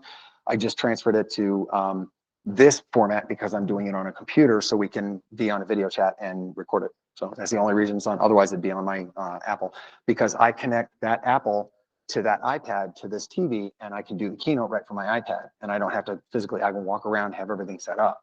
This is stuck here and it's plugged in. I don't know what the weather app does. Just kidding. It's literally weather. It's wherever you want to know. You can have it set up to see certain cities and, you know, show me this at a glance. That kind of thing. This is weather. Some of these now, as we get to the end, some of these may not be preloaded anymore, just because they're available, but they didn't load up the phone with everything they can possibly have because you can get it and it's free. So it may not be preloaded, but you can still download it if you want it. And I think, if I'm not mistaken, it uses AccuWeather. I might be wrong about that, but I think it uses AccuWeather because Google uses the weather channel, and I think this uses AccuWeather. And if you have a preference, it makes a difference with how you receive your information, because weather is to a lot of people more important than it is to me. I want to know what the temperature is. I stick my head out the window. You know, if I'm sweating, it's hot. It's easy. It's either hot or it's beautiful. That's the only two things we have here. Stocks, I think, still comes preloaded. It is literally track your stock prices and things like that. You can put your stocks in and it'll track them for you. You cannot on stocks, by the way, you cannot buy, sell, trade. You can't do anything in there. It's just a tracker. That's it. Okay. I had somebody who was upset because they couldn't, they had to get in and buy something and they went into stocks and they couldn't buy it. I'm like, you can't buy stocks there. It's like saying you get mad at me because I turned on my TV and I couldn't get that car. I'm like, Apple support. If you don't have the app and you have from time to time needed technical support, get this app. If you have Apple Care, get this app. With Apple Care, Apple support will automatically track in, find your Apple Care services and things like that, and track everything out for you and know exactly where you are in your services and what you need and, you know, updates and requirements. So is it, I'm sorry? Is it fee-based? No, Apple support does not cost anything for the app. It does, if you're in the 1-year manufacturer's warranty of Apple, it's included with your service. You can use it, all that. After that, you may have a fee associated with what they assist you with. So if at that point you need help doing something, they may charge you. If you have Apple Care, you have 2 years worth of this kind of technical support and services. Apple Care ranges from 150 to 250, depending on your product. And then Apple Care also does damage replacements and repairs and things like that, not just technical support, but very, very good technical support. And sometimes even on-device technical support. So they can remote into your device and troubleshoot it, because this app has access to all the things on your phone, and it can go in and say, well, my battery's dying in like 3 hours, what's up? And it can go in and say, well, you have one particular app that is killing your battery. That's Facebook, by the way. Yeah, Facebook kills your battery, just destroys it. Just that and Snapchat. Don't you guys go Snapchat, but Facebook will just absolutely destroy your battery. If you do not need Facebook on your phone, throw it away. Do it online. Go to the web and do Facebook online, because it's formatted for your phone, like we were talking about. Photo booth. I don't think it's on phones anymore, but you can still get it. It is just camera filters. When you take a picture, it's a mirror, you know, here, or it's a tunnel, or it makes your face look like a dog, whatever. And they're just fun filters. That's all they were ever designed to be. It was to show how good the iPhone 4's camera is. That's all it was ever designed for. Keep in mind, the iPhone 4's camera is still better than some phones' camera now. In terms of, you know, software and things like that. In terms of like quality, no, they're junk. And they weren't then, of course. Okay. So yeah, it's just fun, just simple photo filters. That's all there. Clips, that is what I was talking to. I don't know who I was speaking with about video editing. This is an application that can clip down and edit your videos. So I can shrink them down. I can, you know, shrink them down. This is one of the ones I was talking about, and I didn't tell you about it because I'd ruined my own story. But yeah, so this is, I took an hour-long video. I want to clip that down to that 15 minutes of my dog running around or whatever. You can do it in this application. It's free. Doesn't cost you not tons of features. You can't customize, can't edit, can't things like that, but good app. GarageBand, I'm almost positive this isn't around anymore. And a lot of people talk, why was it ever on my phone? Does anybody actually use it? Yes, it's still got about 5 million users a day in GarageBand. And the reason is musicians will use it because they can create and edit music. And they can do a lot of other things. Now, GarageBand used to be the only way you can get ringtones on your phone. You had to do them through GarageBand. That's, of course, it's changed. So now this app's not used anymore. But back in the day when everybody had to have a customized ringtone, that's the only way you can do it. And it's so that's it. And that's the one you go in and it's got a keyboard and it's got guitar and drums and you can do. And I put it on that iPad. My grandson would sit and play with the drums until he was blue in the face. So guess what my grandson has now? Headphones. Little tips and tricks, just gotta go, yeah, that was a really good idea. I think that's it. So yeah, that's it. So does anybody have any questions, concerns, errors, issues, major psychological complaints, or just want to leave?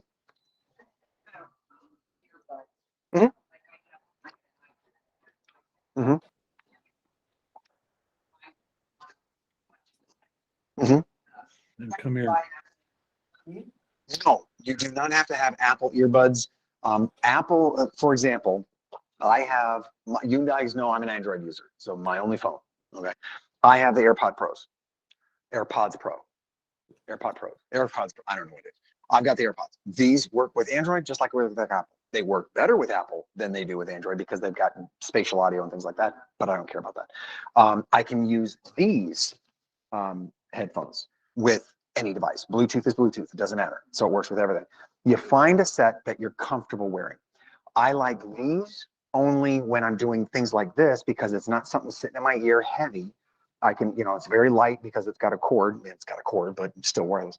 And then it's got a really good mic because it's here. These have some of the best sound quality you can get anywhere. The AirPods Pro are by far, I always say by far, arguably the best set of true wireless earbuds on the market. True wireless just simply means there's no cord connecting the two and they're perfect stereo audio and it's perfect sound. These also have noise cancellation. So you can go from a noisy environment to literally nothing and you don't hear it. I mean, it's like really good. I mean, it's like Bose quality stereo. 200, yeah. The Bose, yes. Yes, the Bose Quiet Comfort, they have better fitment, I think is the right word. But yes, the Bose Quiet Comfort, those have a really good fit. They also have the noise cancellation. They also have some of the best audio out there. It's Bose. I mean, how can it not? And again, that also comes down to, do I want something where I have two earbuds that are wirelessly connected? Can I do something that is wire connected and just do it on the neck like that? Do I want to do something over the ear, like hand headphones, that kind of thing? Virtually all of them will have microphones so you can do calls if you want to. All of them have sound, that kind of thing. I'm going to tell you, if it's going to be something you use wear for a long time, invest more money in something smaller. These over the ears would get hot when you're wearing them over the ears. All of them do. It's just the way they do. Your ears will sweat. I don't like it. I wear these for probably 2.5, 3 hours at a time. And I'm fine with it. These, you can't, and they're virtually nothing. I mean, that's the whole thing. It just sits in your ear like that. And these have pass-through sound and noise cancellation at the same time. So it just connected to my phone. So the pass-through sound just means right now, it doesn't sound like anything's in my ear. I hear just like normal. I can hear you just like I'm normally hearing you. This actually blocks out more sound than this thing does. If I were to push and hold it, it would go to noise cancellation. I'm deaf in this ear. You couldn't hear a thing. That's a little bit of an exaggeration, but it's pretty close. You won't be able to hear much of anything. So yeah, so it just kind of really comes down to what you're comfortable with. Most places that you buy give you like a worry-free guarantee. So if you try something, don't love it, you want to try something different, just return it, try something different. Best Buy is a great place. Costco, if you can find them on sale, Costco, that's the best place to get them. I also have the regular AirPods. The only difference is that they're a little bit longer stem, a little bit different design. They don't go in the ear, which I like when I'm doing something that I don't want that blocked out sound. And the sound quality is still pretty good. These are louder, but the AirPods, the regular AirPods, you can get those for under 140. Very good set. I ask them because you understand it better than me. And then I'm going to tell you some other, I've bought, personally, these are LGs. I've had these for years and I still like these. JBL makes good ones, of course, Bose. Beats is the other one. That's the one I couldn't think of. If you've heard Beats by Dre, Apple owns them, which is why does Apple sell two products that are very, very similar and compete with each other? Well, they're not, because they're different products for different reasons, because Beats are different audio systems, but Beats are a really good sound as well. And then it's just, again, it's just a matter of your personal preferences, what you like, what you want, the feel of, the things like that.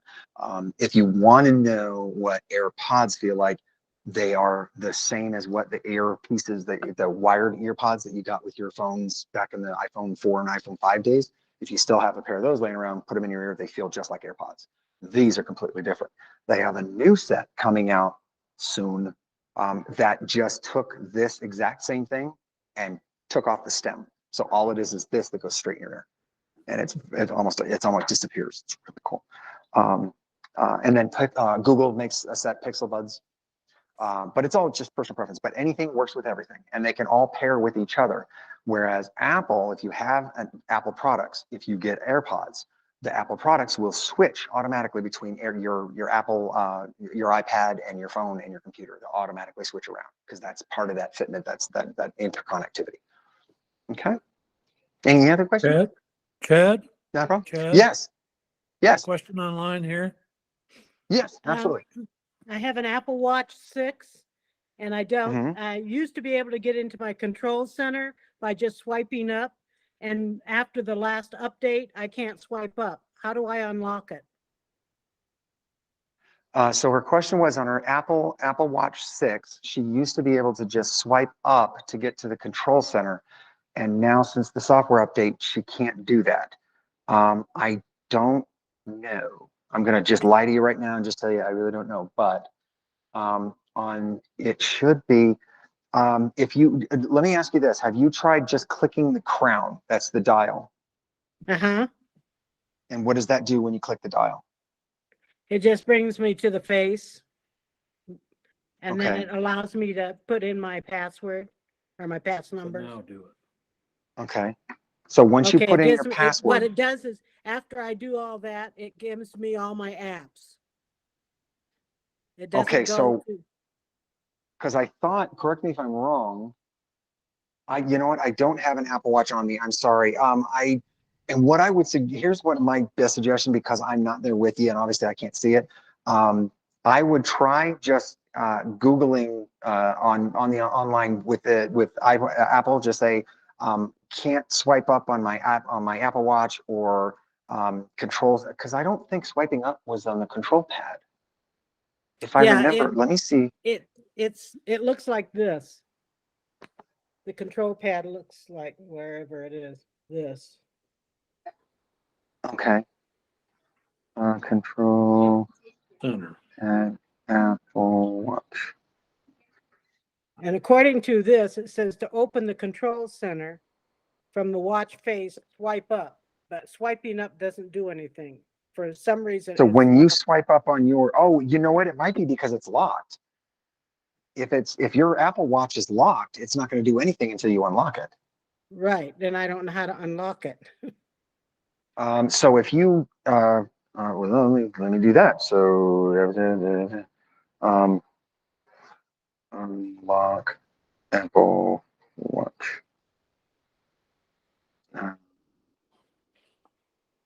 So you should be able, oh, that's locked. Wait a minute.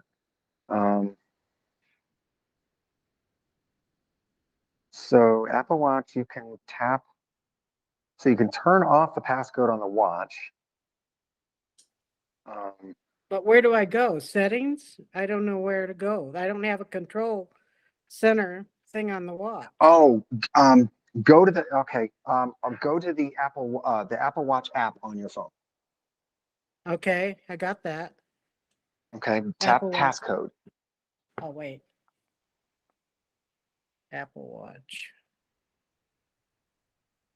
Okay, I'm in that. Okay, now you should see an option for passcode. Okay. Passcode. Okay. And now you should be able to say unlock with iPhone. Says unlock Apple Watch. Your watch is currently locked. Please unlock it to continue.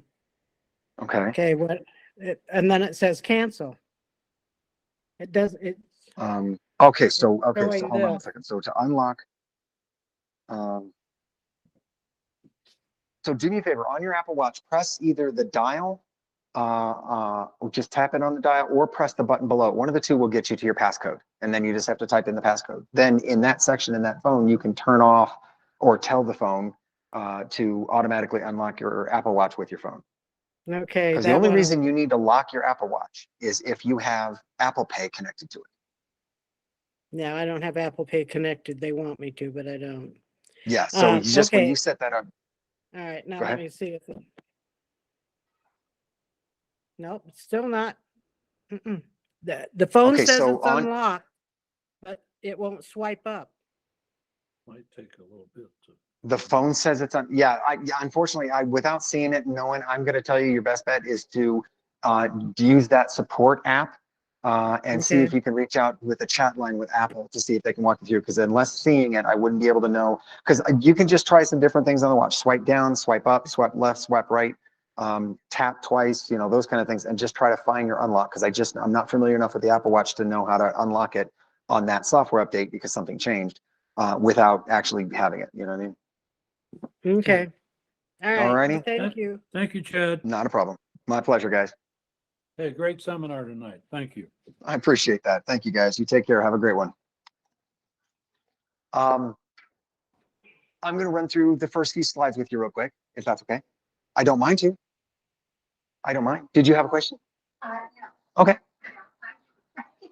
Well, we don't ring the bell, so you can leave it. No.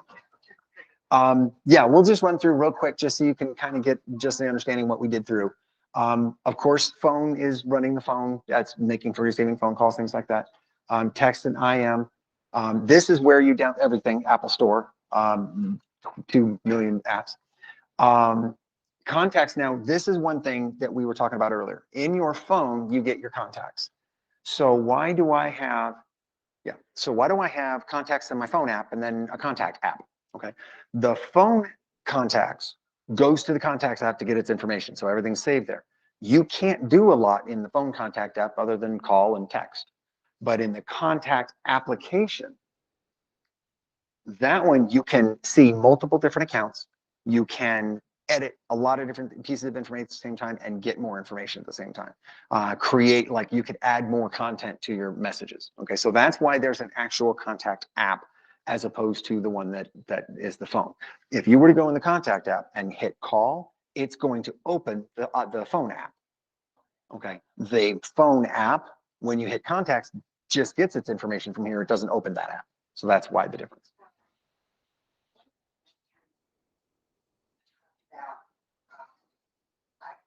I have trouble with my contacts. Mhm. They must be in here. I can tell you that in about 4 seconds. If you go to your settings, click on scroll down to accounts, contacts. There you go. They used to be accounts, and then accounts. There's all 3 applications that you have contact information coming from. Now, here's the one thing. Where are all of the contacts that you want and you need to have saved and you want to see? Are they in Gmail? Are they in? This is how. So we can do. What it does, I end up texting the husband, and they're associated somehow. I have to actually take his phone number off the contact, and sometimes that doesn't work. So here's what I would probably do for you is say, Yeah, that'd be one of my newer ones. okay. Where did I set that up? um, Do we know?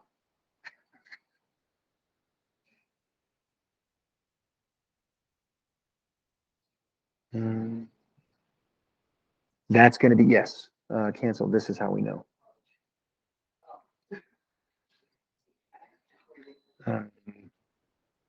If I go, this is your, here's what I'm going to do. We're going to turn off contacts and delete from phone. Turn off calendar, delete from phone. Oh, wait, you might want the calendar. Back, cloud, we want, that's where your stuff should be. Gmail, we're going to cancel, delete, turn off contacts and delete from phone. Now, what you should see is in your contact list. Chad, Yes. where can I get the card? They don't have. I will send an email and have them reprint one. Your new one. I'll have them reprint and it'll be up to the front desk. Alrighty, not a problem. So all of these contacts are actually in your Apple account. So every single one of these contacts are in your Apple account. You don't have anything in this contact list that is not in your Apple account. Watch what we can do though. I can go to, see, there's your Christmas list, show all contacts. Oh, you know what? I can do something even smarter. Watch this. I just realized I can do this. We can turn all the contacts back on. That's on. Stop pushing the wrong button. Now this will take time to re-download, which is cool.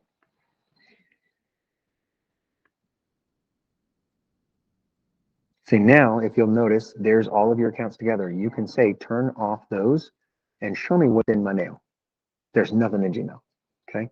Now show me what's in that Gmail, which is your travel. Well, there's nothing yet. Oh, Again, I just download. Yeah, we just downloaded it, so that makes sense. because there's something that is confused.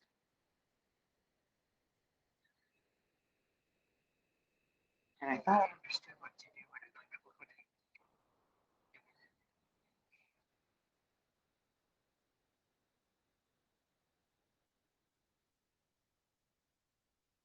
it. Oops, sorry, didn't even do that.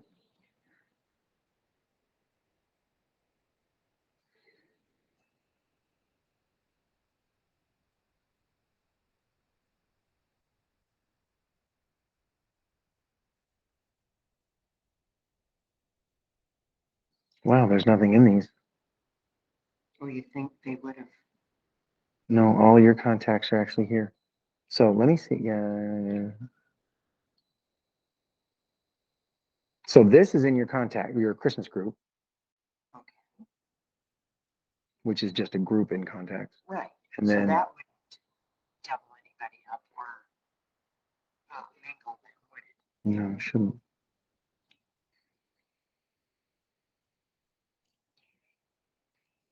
Does that make sense what I was saying though? It does, I but will get, I have to delete like the husband off the list and make him his own contact. sure. Do you have one that you know does that?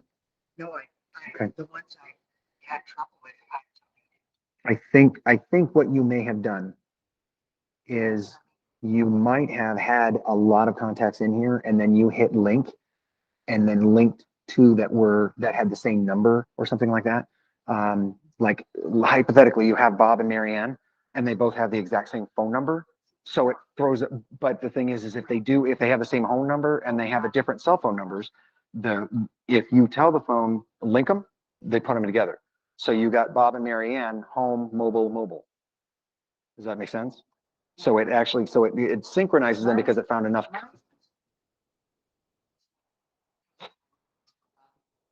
Mhm, mhm, mhm.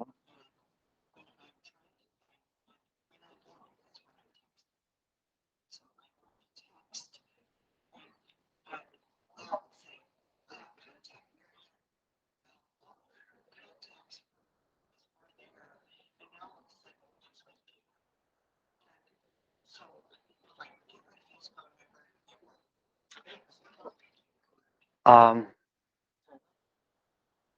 I don't know. That's a little too unique. What I'm gonna tell you to do is create a separate contact for everybody. Yeah, that's what you're gonna have to do. And unfortunately, you're gonna run into those from time to time and see, because at some point from the iteration of your contact list somewhere, your contact list has gotten messed up. Yeah. Yeah. Yeah. Yeah. That's unfortunately what you're just gonna have to do. Mm-mm. Mhm. Yeah. So, because it might take time because I deleted them, and there may still be some here. I just don't see them yet. So all I'm doing is saying, don't show me the contacts for me, because what you can do, you can go to both of your Gmail email addresses, and once you're logged into your account, go to contacts, and you can see what's in there. If it's in there, it'll show up on here, and that's because you have duplicates and because it's in there. You'll never see that again now because I've just turned off the contact sync there. So now all you'll ever see is what's in your Apple. So that might be. And what I just did is I went into your phone and said, delete everything Gmail and delete everything Gmail. Just get rid of them. Now, that doesn't delete them from Gmail, just deletes them from your phone, because chances are they were duplicates. You had all your contacts in Google, and then you had all your contacts in iPhone, and they're showing everything together, and it's all confused. That might have already fixed it. Yeah. And I just didn't know. Just turn that on and like, yeah, exactly right. For sure. And then do just that. Say, turn this off, turn that on. Now I can see just what's in that Gmail account. And then turn this one on, that one off, and show me what's in that Gmail account. And then say, yeah, just give me all my Apple. And then you show that. Yep. I didn't even know I fixed it. All right. My pleasure. Yeah.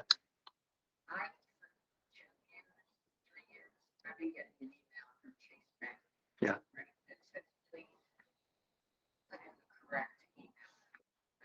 Yeah.